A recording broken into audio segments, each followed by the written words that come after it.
근데 사도행전 26장의 이야기를 잘 이해를 하려면 거기 등장하는 인물들 또 여러 사건들의 배경을 알기 위해서 26장을 알려면 21장부터 25장까지의 내용을 우리가 조금 미리 이야기해야 될 것 같습니다. 사도 바울이 전하고 늘 외쳤던 그의 신앙의 핵심, 복음 전도의 핵심 주제는 부활하신 예수가 주와 그리스도이시다 라는 내용입니다. 자, 따라하십시다. 부활하신 예수가 주와 그리스도이십니다. 그렇기 때문에 이 예수님을 믿는 사람은 누구든지 구원을 얻을 수 있다라는 것이 바울이 늘 선포했던 전도의 주제였습니다. 반면 그 시대 유대교의 가르침은 뭐냐? 누구든지 유대교로 개종하고 모세 율법을 지킬 때 하나님 백성의 한 사람이 될 때 구원을 얻을 수 있다라고 가르쳤습니다. 그래서 사도 바울은 비록 유대인이기는 하지만 유대교의 정통 가르침과는 다른 가르침을 전한다는 이유로 그는 어디에 가든지 핍박을 받고 배척을 받고 참 많은 고생을 해야만 했습니다. 바울이 3차 전도 여행을 마치고 예루살렘 성전을 방문할 때였습니다. 바울의 오랜 전도 이야기를 통해서 유대인들은 바울에 대한 이야기, 소문을 듣고 알고 있었죠. 그가 유대교인인데 사실은 이단이 되어서 예수를 자꾸만 전하고 다니고 모세 율법을 자꾸만 약화시키는 유대교의 큰 대적자다라고 그들은 알고 있었습니다. 그런 바울을 성전에서 만났을 때 극렬한 유대교인들은 이 사도 바울을 붙잡아 죽이려고 합니다. 예루살렘 이 성전 여기에서 소요가 일어나고 많은 사람들이 모여들어 누군가를 죽이겠다고 외치는 것이 로마 천부장에게 보고가 되어서 그는 즉시로 로마 군병들을 이끌고 출동해서 바울을 겨우 건져냅니다. 그렇지만 바울이 여전히 소요의 주된 요인이다라고 판단을 해서 그를 하룻밤 구류시켰다가 그 다음 날 유대 교인들끼리 모여서 이 문제를 처리하라. 그래서 예루살렘 공회가 모여서 바울을 재판하게 됩니다. 그 재판하는 자리에서 바울은 내가 이렇게 죽음의 위협을 당하는 이유가 부활신앙 때문이다라고 이야기를 합니다. 그러자 유대교회 이 공회로 모인 사람들 가운데 두 파가 나눠지게 됩니다. 한쪽은 부활을 믿는 바리새파, 또 한쪽은 부활을 믿지 않는 사람들이 서로 대립이 일어나게 된 거죠. 부활을 믿는 사람들은 말합니다. 누가 천사가 정말로 말을 했거나 진짜 부활이 있다면 어떡할 거냐? 바울의 편을 들어주죠. 그러자 부활을 믿지 않는 사람들은 말합니다. 그따위 엉터리가 어디 있냐? 절대로 부활은 있을 수가 없다. 그러자 부활을 믿는 사람들이 또 말합니다. 그러면 우리가 믿는 바를 무시한다는 거냐? 여러분, 많은 사람들이 한국 개신교회는 왜 이렇게 교파가 많습니까? 라고 말씀하는 분들이 계시는데 그 여러분이 몰라서 하는 말이에요. 로마 캐톨릭 안에도 겉으로는 하나의 체제지만 그 안에는 굉장히 많은 계파가 있습니다. 그리고 예수님 시대에 유대교도 교파가 있었습니다. 부활을 믿는 파, 믿지 않는 파. 하나님을 믿기는 하지만 성경이 말하는 내용을 하나님의 말씀이라고는 믿지만 그 말씀이 세세한 것까지는 다 설명하지 않기 때문에 약간의 이해의 차이가 있을 때는 해석의 차이로 인한 교파가 존재한다. 그러니 여러분, 세상 어떤 종교에 교파 없는 종교가 어디 있습니까? 존재하지를 않습니다. 어쨌든 그들은 바울을 재판하겠다고 모였다가 자기들끼리 교리 싸움 때문에 이 재판을 끝내지를 못합니다. 천부장은 이 바울의 재판이 끝나지 않고 오히려 더 시끄러워지는 것을 보면서 그를 따로 불러내지요. 그런데 그 과정에서 바울이 로마 시민권자라는 사실을 알게 됩니다. 로마 시민권자에 대한 재판을 유대인들의 손에 맡길 수는 없다. 시민권자로서 당연히 누려야 할 권리를 그가 보장받아야 된다라고 총독에게 보고를 합니다.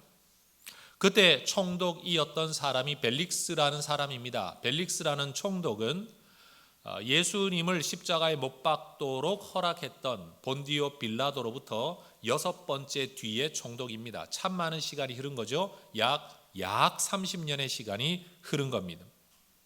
이 벨릭스는 이 문제에 대하여 유대인들의 고소도 들어보고 한쪽으로는 바울의 이야기도 봅니다. 그런데 자기가 생각을 해도 이 문제가 심각한 죄가 되지는 않는 것 같아요. 그래서 그는 바울을 상당히 긴 시간 동안, 몇 년의 시간 동안 그냥 구류시켜둡니다. 그것은 완전한 구치소는 아니지만 그렇다고 완전한 자유도 아닌 상태로 그를 붙들어 두는 겁니다. 왜 벨릭스가 바울을 구류시켜 두었느냐? 몇 가지 이유가 성경에 나와 있죠. 첫 번째는 유대인들이 그를 고소하고 죽이려고 달려들고 자기는 이 사람들을 다스려야 될 총독인데 이 죽이려고 하는 사람을 무죄 석방시켜주면 이 사람들이 또 소요를 일으킬 것, 사회 혼란의 요인이 될 것을 염려해서 그들에게 환심을 얻기 위해 일단은 바울을 붙잡아 두는 겁니다. 그렇지만 이 총독 입장에서 바울은 대단한 죄를 범한 사람이 아니라 단순히 유대인들의 종교적인 문제에 국한될 뿐이라고 생각을 하고 그를 자유를 주면서 구류를 시켜둡니다. 한쪽으로는 바울을 옹호하고 한쪽으로는 유대인들의 마음을 얻기 위함이죠.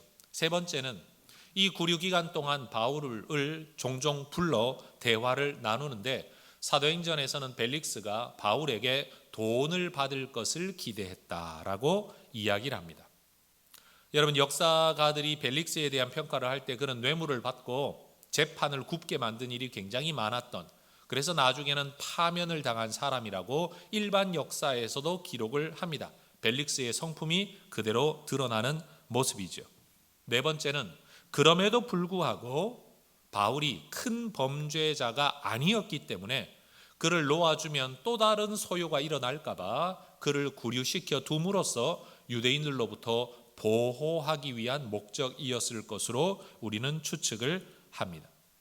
제가 지금 여러분에게 말씀드린 이 이야기가 사도행전 21장에서 24장까지의 주된 흐름입니다. 이런 일이 진행되는 동안에 새로운 총독이 이스라엘에 부임을 합니다. 그는 베스도라는 사람이었습니다. 그는 전임자가 남겨놓고 간 해결하지 않은 문제의 재판을 떠안게 되었습니다.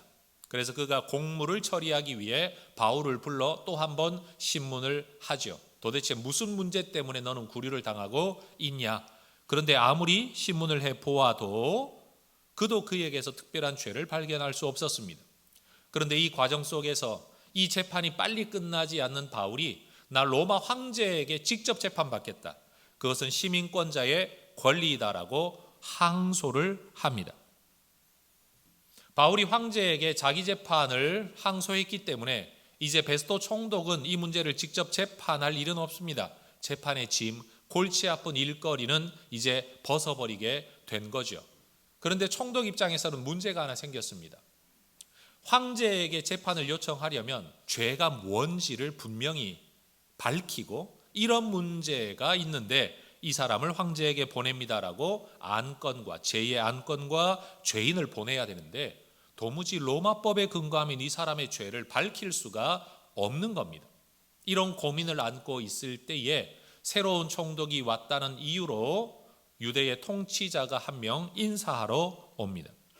그는 유대 땅에서 태어난 왕가의 후손입니다. 왕의 아들이었습니다. 그런데 로마 황실에서 유학하며 자라났습니다. 한쪽으로는 유대법, 유대 문화에 정통한 사람이었고 또 한쪽으로는 로마 정부와 로마법에 정통한 사람이었죠. 이때 헤롯의 증손자였던 이 헤롯 아그리파 2세라는 사람인데 그는 제사장에 대한 임명의 권한을 가지고 성전에 대한 모든 것들을 실행할 수 있는 권한을 가진 유대 사회의 실질적인 통치자였습니다. 그가 새로운 총독에게 인사를 하러 왔을 때 이 베스도 총독이 그에게 이 문제에 대한 자문을 구하게 되죠. 그러자 베스도 총독이 내가 그 사람의 이야기 한번 들어보자 라고 해서 일종의 청문회가 개최가 된 겁니다. 베스도 총독도 거기에 있고 헤롯 아그리파 2세라는 유대 통치자도 그 자리에 있는 상태에서 바울이 또 하나의 재판을 받게 되는 겁니다. 그러나 이것은 공식적인 재판은 아니었습니다. 고소하는 사람들도 없이 바울은 조금 자유롭게 자기 이야기를 하게 된 겁니다. 그 내용이 오늘 우리가 살펴보려고 하는 사도행전 26장의 이야기인 거죠. 바울은 이 자리에서 몇 가지의 주제를 자기의 살아온 이력과 함께 언급을 합니다. 첫 번째 주제는 이겁니다. 자기가 가지고 있었던 부활신앙에 대한 주제입니다. 바울은 어려서부터 유대교의 가장 엄격한 교파였던 바리새파에 속해서 교육받고 자라났던 사람입니다. 그러니 그도 부활에 대한 신앙을 자연스럽게 가지게 되었죠.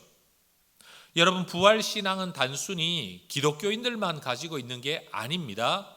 여러분, 유대교 성경에도, 우리가 흔히 말하는 구약 성경에도 여러분 부활에 대한 이야기가 전체적으로 다 골고루 기록되어 있습니다. 여러분, 그렇기 때문에 현실주의자들로서 특별히 모세오경만을 고집하는 사두개인들이 아니라 모세오경과 선지자들의 모든 내용도 하나님의 말씀으로 받고 있었던 바리새인, 그리고 그 바리새인으로 자라난 바울에게는 부활신앙이 너무나도 자연스러운 믿음이 된 거죠. 그렇기 때문에 이 부활신앙을 가지고 있다는 이유 때문에 이렇게 죽음의 위협을 내가 받고 있다는 것은 바울 입장에서는 굉장히 억울한 것이라고 항소하는 겁니다. 두 번째 주제는 바울이 나도 옛날에는 예수를 믿지 않았다라는 이야기를 합니다. 바울은 하나님이 부활의 능력을 가진 분이라는 것은 믿었지만 그 하나님께서 신성 모독죄로 나무에 달려 죽임당한 그 예수를 다시 살리셨다는 사실에 대해서는 도저히 믿을 수가 없었습니다. 그건 사람들이 지어낸 거짓말로 생각을 했습니다. 바로 그 확신 때문에 그는 예수를 반대해야 될 줄 알고 예수 믿는 자들을 핍박하죠. 그 열심이 얼마나 대단한 것이었든지 예수 믿는 자들은 잡아 다 감옥에 가두고 심지어 지독한 예수쟁이들은 죽이는데 앞장섰습니다. 그리고 그들이 예수 믿는 것을 버리도록 강요했고 심지어 이러한 일을 하기 위해 외국에까지 찾아갈 정도로 그는 이 일에 열심내었던 사람입니다. 그는 부활의 신앙은 가지고 있었습니다. 그러나 예수가 부활했다는 사실은 믿을 수가 없었습니다. 그런데 세 번째 주제가 뭐냐? 그 하나님의 부활케 하는 능력이 예수에게 나타났다는 사실을 믿게 되는 결정적 사건이 있었습니다. 그게 바로 다메섹으로 가는 길에서 일어난 사건이죠. 여러분, 26장 13절에서 15절의 말씀을 화면을 통해 우리 함께 읽어보기를 원합니다. 왕이여, 정오가 되어 길에서 보니 하늘로부터 해보다 더 밝은 빛이 나와 내 동행들을 둘러 비추는지라. 우리가 다 땅에 엎드러짐에 내가 소리를 들으니 히브리 말로 이르되 사울아 사울아 네가 어찌하여 나를 박해하느냐. 가시체를 뒷발질하기가 내게 고생이니라. 내가 대답하되 주님 누구시니이까. 주께서 이르시되 나는 네가 박해하는 예수라. 저는 성경을 읽으면서 사도 바울의 변화된 모습을 보면서 어떻게 이렇게 한 번의 사건에 사람이 이렇게 완전히 변할 수 있을까? 도대체 바울은 어디에서 예수에 대한 그 많은 지식을 얻고 믿음을 얻어서 즉각적인 전도자가 될 수 있었을까? 참 많이 고민했습니다. 성경과 여러 신학책들을 뒤져 읽어보게 되었습니다. 그런데 그 결과는 하나입니다. 다메섹 사건 하나가 사도 바울의 인생에는 아주 결정적이고 절대적인 사고의 변환이 일어난 사건이다. 왜 그렇게 되었느냐? 여러분, 바울 입장에서 한번 생각해 보십시오. 오늘날처럼 녹음기도 없고 뭔가를 녹음했다가 들려줄 수 있는 것도 아닌 빈 들판. 여러분, 거기에서 누군가가 내 이름을 부르고 있습니다. 실시간으로. 그러면 여러분, 지금 이 내 이름을 부르는 이 사람, 이 존재는 지금 살아있는 존재여야만 말할 수 있는 것 아니겠습니까? 그러니 내 이름을 부르는 이 존재는 지금 살아있다. 두 번째, 그런데 주변을 둘러보아도 아무도 사람이 없습니다. 내 동행 외에는 없습니다. 더군다나 이 소리가 하늘에서부터 들려지고 있습니다. 밝은 빛과 함께. 바리새인이었던 바울의 입장에서 하늘에서 들리는 소리, 하늘의 밝은 빛, 이건 최소한 천사가 아니면 하나님의 준한 존재가 아니고서는 이런 일을 할 수 없다. 살아있는 존재가 천상의 존재다. 세 번째, 그 하늘의 천상의 존재가 살아있는 그 존재가 말하기를 나는 예수다 라고 말을 하고 있다는 겁니다. 그 순간 바울에게 얼마나 머리가 복잡했겠습니까? 예수쟁이들이 하는 말이 사실이로구나. 예수는 살아있다. 예수는 하나님의 아들이다. 그가 부활하여 하늘로 올라가셨다라는 이 모든 말이 사실이로구나. 그 순간 내가 예수 믿는 자들을 박해하고 예수 믿는 신앙이 사이비 가짜라고 했던 내 인생이 잘못된 것이로구나. 여러분, 이 짧은 경험을 통해 바울에게는 이런 획기적인 변화가 일어나게 된 겁니다. 그리고 이어지는 하늘의 음성은 그 예수 만남 이후에 내가 어떤 삶을 살아야 할 것인가에 대한 내 인생의 방향성을 또한 말씀하죠. 26장 16절에서 18절 함께 읽어보겠습니다. 일어나 너의 발로 서라. 내가 너에게 나타난 것은 곧 네가 나를 본 일과 장차 내가 너에게 나타날 일에 너로 종과 증인을 삼으려 함이니 이스라엘과 이방인들에게서 내가 너를 구원하여 그들에게 보내어 그 눈을 뜨게 하여 어둠에서 빛으로 사탄의 권세에서 하나님께로 돌아오게 하고 죄 사함과 나를 믿어 거룩하게 된 무리 가운데서 기업을 얻게 하리라 하더이다. 지금 바울이 전하는 네 번째 주제는 나는 부활신앙을 가지고 있었지만 예수를 믿지는 못했는데 그 예수가 부활했다는 다메섹의 경험 이후에 이제 내 남은 인생을 어떻게 살아야 할 것인가에 대한 하늘의 음성을 내가 듣게 되었다는 겁니다. 그 하늘의 음성, 그 예수님이 내게 주신 말씀이 뭡니까? 네가 나를 본 지금 이 일과 앞으로 너의 삶을 통해 내가 너에게 보여줄 그 일에 대하여 내가 너를 종과 증인으로 삼겠다. 내가 너를 그들에게 보내겠다. 누구에게요? 이스라엘 사람들과 이방인들에게 내가 너를 보내겠다. 하나님은 이스라엘 사람들만을 구원시키는 게 아니라 이방인들에게도 보내겠다고 분명히 말씀을 하십니다. 그렇게 말씀하시기를 내가 너를 통해 그들을 어둠에서 빛으로 사탄의 권세 아래에서 하나님의 백성 되게 하겠다. 예수 안 믿고 교회 밖에 있는 분들은 기분 나빠하실지 모르지만 이 구절에 근거하면 예수님께서는 예수 밖에 있는 사람들은 다 사탄의 권세 아래 있는 사람, 어둠 아래 있는 사람이라고 직접 말씀하시는 겁니다. 여러분, 이 일을 위해 하나님께서 예수님께서 바울을 부르셨고 바울을 보내시는 겁니다. 이 사건 이후로 바울은 이 복음 전하고 내게 보여주신 그 일, 예수가 누구인가? 내가 믿지 않았던 그 예수가 부활했다는 것과 그가 하나님의 아들로서 하늘에 계시다는 것과 그가 나를 보내셨다는 사실을 증거하는데 그는 남은 일생을 다 쏟아 부었고 지금 이 자리에까지 오게 되었다는 겁니다. 그래서 지금까지의 그 네 가지 주제에 근거해서 바울이 지금 왕 앞에, 총독 앞에 꼭 하고 싶었던 말이 무엇이냐? 21절에서 23절이죠. 함께 읽겠습니다. 유대인들이 성전에서 나를 잡아 죽이고자 하였으나 하나님의 도우심을 받아 내가 오늘까지 서서 높고 낮은 사람 앞에서 증언하는 것은 선지자들과 모세가 반드시 되리라고 말한 것밖에 없으니 곧 그리스도가 고난을 받으실 것과 죽은 자 가운데서 먼저 다시 살아나사 이스라엘과 이방인들에게 빛을 전하시리라 함이니이다 하니라. 바울이 말합니다. 내가 죽음의 위협을 겪은 게 한두 번이 아니지만 그 모든 일에도 불구하고 오늘까지 내가 높은 사람, 낮은 사람, 이방인, 유대인 막론하고 내가 그들에게 전하는 것은 내가 생각해낸 게 아니다. 내가 고안해낸 게 아니다. 이단 사이비의 가르침이 아니다. 내가 짬뽕 시켜 만들어낸 교리가 아니다. 그건 모세가 말했고 선지자가 말한 것이다. 여러분, 이 말의 뜻이 뭔가 하면 모세가 말한 오경 성경과 선지자들의 기록한 구약 성경 전체가 바로 이것을 말하고 있다. 그게 뭐냐?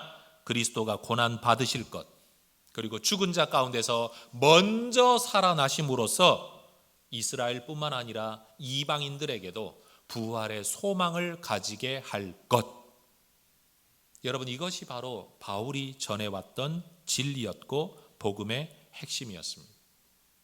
성경이 예언한 것, 성경대로 이루어진 것, 그리고 내가 목격한 것. 여러분, 지금 이 자리가 어떤 자리입니까? 총독이 황제에게 죄인을 보내기 위해 죄의 제목을 찾으려고 열었던 일종의 청문회 자리입니다. 그런데 이 자리가 사도 바울이 대놓고 부활을 설교하는 자리가 되고 만 겁니다. 여러분, 이 자리를 개최했던 총독 입장에서 이 뭐 얼마나 이상하다 생각하지 않았을까요? 그래서 그 무한한 마음에 한마디 외칩니다. 24절이죠.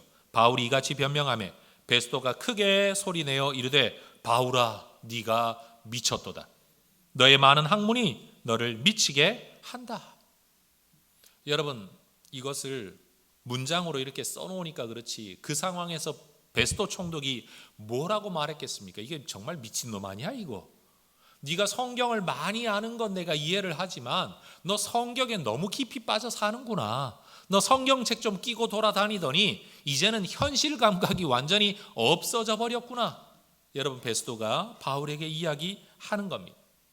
여러분, 믿지 않는 사람들 입장에서는 이 부활신앙이라는 것 한낱 신화에 불과하고, 여러분, 정신 나간 사람들의 정신 나간 신앙, 광신도들이 가지고 있는 신앙이라고 여김 받는 겁니다. 그런데 이런 사람들에게 여러분, 바울이 뭐라고 말하는지를 한번 들어보십시오. 오늘 우리가 믿고 있는 신앙에 대하여 세상은 잘한다, 올바른 믿음이다라고 말하지 않습니다. 그런데 그런 세상 앞에서 우리는 어떤 모습, 어떤 확신을, 어떤 태도를 가져야 하는가를 우리는 바울을 통해 한번 배워보기를 원하는 거죠. 여러분, 8절을 한번 보십시오. 바울은 이들을 앞에 앉혀놓고, 권력자들을 앞에 앉혀놓고 이렇게 말합니다. 당신들은 하나님이 죽은 사람을 살리심을 어찌하여 못 믿을 것으로 여기십니까? 당신들이 정말로 신이라는 존재를 믿는다면 신이 아무것도 없는 데서 천지 만물을 창조했는데 흙을 빚어 사람 만들고 생기 불어넣어 사람 만드신 그 하나님이 살았던 사람 죽었는데 그거 다시 살리실 걸 어떻게 못 믿을 것으로 여기십니까? 당신들이 하나님을 믿는 사람이라면 어떻게 부활을 못 믿습니까? 그건 말이 안 되는 것 아닙니까? 논리적으로 안 맞는 일이 아닙니까? 그러면서 옆에 조용히 듣고 있던 아그리빠 2세, 그는 유대인 아닙니까? 유대인이기 때문에 유대 성경을 알고 있고 유대 종교를 알고 있고 로마법도 알고 있고 로마의 철학들도 알고 있는 굉장히 탁월한 식견을 가진 사람 아닙니까? 그는 바울이 말하는 바가 뭔지를 이미 이해하고 있었던 겁니다. 그를 끌어들여 그에게 질문하죠. 26절, 왕께서는 이 일을 아시기로 내가 왕께 담대히 말하노니 이 일에 하나라도 아시지 못함이 없는 줄 믿나이다. 이 일은 한쪽 구석에서 행한 것이 아닙니다. 따라하십시다. 이 일은 한쪽 구석에서 일어난 일이 아닙니다. 이 일이 어떤 일입니까? 예수 부활의 사건입니다. 여러분, 증조 할아버지 헤롯 대왕 때부터 여러분 왕가에서 태어나고 자라왔던, 그리고 지금의 통치자로 있는 헤롯 아그리빠 2세 입장에서 보면 여러분, 베스도 총독이야 로마의 다른 지역을 떠돌다가 이제 막 이스라엘 땅에 와서 무슨 일이 있었는지, 30년 전에 무슨 일이 있었는지는 모를 수 있지만 헤롯 아그리빠 2세 입장에서는 이게 모르는 일이 아니라는 거죠. 그 일을 처결할 때 자기 할아버지, 자기 아버지가 관여되었습니다. 예수 죽일 때요. 그리고 그를 죽이는 일에 자기가 임명한 대제사장과 제사장의 무리가 이 일에 전부 다 참여해 재판을 했습니다. 그리고 이스라엘 땅의 수많은 백성들이 예수를 십자가에 못 박아 죽여야 한다고 외쳤습니다. 여러분, 그 일이 이스라엘 땅 어느 산골짜기에서 일어난 일이 아닙니다. 한국으로 따지면 저 광화문 광장에서 일어난 일이라는 겁니다. 모든 지도자들이 모이고 총독도, 여러분 유대 종교 지도자들도, 수많은 백성들도 다 모여서 거기서 채찍질 당하고, 거기서 재판당하고, 거기서 죽임당하고, 거기서 십자가에 매달렸다는 겁니다. 그리고 그 예수가 부활했다. 자기들은 부활한 예수를 못 봤을지 몰라도 부활한 예수를 목격한 사람들이 얼마나 많았는지 바울은 고린도전서 15장에서 이렇게 기록을 하지 않았습니까? 6절에서 8절, 그 후에 500여 형제에게 일시에 보이셨나니 그 중에 지금까지 대다수는 살아있다. 여러분, 바울이 편지를 쓴 고린도전서, 사실은 이 편지를 쓸 때까지만 하더라도 예수를 직접 목격한 사람들 가운데 500여 명의 거의 대다수가 지금도 살아있다. 다시 말해, 어느 한 귀퉁이에서 몰래 일어나고 몰래 조작된 일이 아니다. 그러면서 바울은 아그리빠에게 계속 적극적으로 믿음을 피력합니다. 27절, 아그리빠 왕이여, 선지자를 믿으시나이까? 믿으시는 줄 압니다. 왜요? 그도 유대인이니까요. 그도 유대교 문화 안에 살아가는 사람이니까요. 구약 성경이라는 것이 지어낸 신화가 아니라 여러분 유대인들의 역사라는 것을 누구보다도 잘 알고 있으니까요. 로마 사람들이야 헬라 사람들이야 이것을 신화라고 치부할 수 있지만 유대교인들은 이것을 절대로 신화라고 여기지 않습니다. 그들의 역사로 여기고 있었으니까요. 이 정도 바울이 이야기하자 아그리빠가 슬쩍 한 발을 뒤로 뺍니다. 28절, 아그리빠가 바울에게 이르되 네가 적은 말로 나를 권하여 그리스도인이 되게 하려 하는구나. 너 지금 나 전도하는 거니? 라고 말을 하고 있는 겁니다. 그러자 바울이 이렇게 말을 합니다. 29절, 바울이 이르되 말이 적으나 많으나 당신뿐만 아니라 오늘 내 말을 듣는 모든 사람도 다 이렇게 결박된 것 외에는 나와 같이 되기를 하나님께 원하나이다. 따라하십시다. 내 말을 듣는 모든 사람이 나와 같이 되기를. 다시요. 내 말을 듣는 모든 사람이 나와 같이 되기를. 나처럼 이렇게 결박당하고 구류당하는 것은 원치 않습니다. 그렇게 되기를 원하는 건 아닙니다. 그러나 내 말을 듣는 모든 사람이 나처럼 되기를 원하여 나는 내 일생을 쏟아부어 이 이야기를 해왔습니다. 나와 같이 된다는 게 뭘까요? 예수 부활을 믿는 자, 예수 부활의 목격자, 예수 부활의 증언자. 오늘 이 설교를 듣는 우리 성도님들도 바울처럼 되시기를 주의 이름으로 축원합니다. 바울이 원했던 바예요. 그 바울의 뒤를 이어받아 제가 지금 여러분에게 대신 말하고 있는 겁니다. 내 말을 듣는 모든 사람도 다 나와 같이 되기를 원한다. 오늘 이 자리에 이 설교가, 이 본문이, 이 성경이 여러분에게 선포되는 이유가 바로 여기 있습니다. 따라하십시다. 바울같이 되기를. 예수님을 믿지 않았던 대부분의 유대인들처럼 예수 부활을 믿을 수 없을 뿐만 아니라 이것은 거짓말이라고 여기고 있었던 확신 속에서 그것을 믿는 사람들을 오히려 죽이기까지 했던 바울이 부활하신 예수를 만나고 나자 그것을 믿었고 그것을 전하는 자가 되었습니다. 여러분, 바울은 미쳤다라고 말하는 이 신앙에 대하여 그는 확신을 가지고 있었습니다. 세상은 우리를 미쳤다 하겠지만 바울은 이 신앙을 뭐라고 고백을 하느냐? 25절입니다. 같이 한번 읽어볼까요? 바울이 이르되 베스도가 가여 내가 미친 것이 아니요 참되고 온전한 말을 하나이다. 세상은 예수 부활을 믿는 우리에게 미쳤다, 정신 나갔다, 비이성적이다, 합리적이지 않다, 광신도다 라고 말할 겁니다. 그러나 우리는 이 부활 신앙을 어떻게 인식해야 되느냐? 따라하십시다. 참되고 온전한 신앙. 다시요. 참된 신앙, 온전한 신앙. 거짓이 아니라는 겁니다. 부활 신앙은 거짓말이 아닙니다. 지어낸 게 아닙니다. 종교적 환상이 아닙니다. 사람 마음에 위안을 주기 위한 게 아닙니다. 하늘 소망 가지라고 지어낸 이야기가 절대 아닙니다. 이 땅에서 해답을 주지 못하기 때문에 죽고 난 이후에 어느 누구도 책임질 수 없는 그때를 미리 가지고 와서 사람들을 세뇌시키는 게 절대 아닙니다. 이것은 참된 신앙이요 온전한 신앙입니다.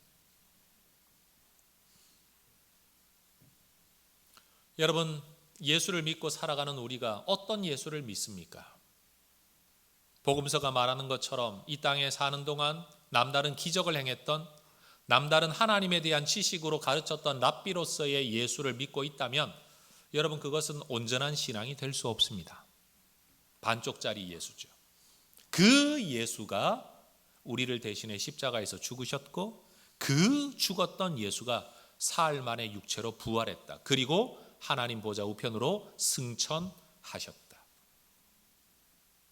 약속된 하나님의 자녀가, 아들이 인간의 몸을 입고 이 땅에 오심부터 하늘로 올리우신 것과 그 예수가 다시 이 땅에 오실 것까지를 믿는 이 모든 예수를 믿는 신앙이 온전한 신앙이라는 겁니다. 여러분, 예수 믿으세요라고 말을 할 때 그 속에 우리는 사실 더 많은 대화가 필요해요. 어떤 예수를 믿으십니까?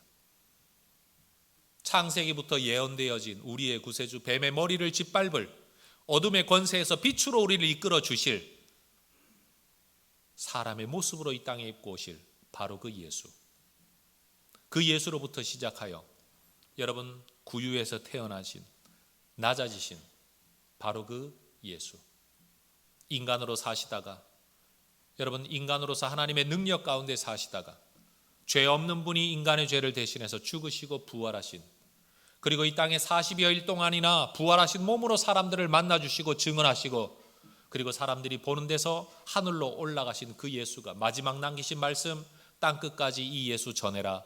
그리고 내가 올라가는 이 모습을 본 그대로 내가 다시 내려올 거라는 사실을 꼭 기억해라. 그리고 내가 너를 나 있는 곳으로 이끌어 드릴 것이다. 옆에 분에게 한번 웃으면서 질문하십시다. 여러분, 이건 우리 자신에게 하는 말인데 대신 옆에 분에게 하는 겁니다. 어떤 예수님을 믿고 계십니까? 여러분, 사도 바울이 믿었던 그 예수 믿고 그 예수 신앙 가지고 살아가는 우리 모두가 될 수 있기를 주의 이름으로 축원합니다. 여러분, 우리도 세상 가운데 바울처럼 이런 말을 할 수 있어야 되지 않겠습니까? 한번 따라 하십시다. 하나님이 죽은 사람 살리심을 어찌하여 못 믿을 것으로 여기십니까?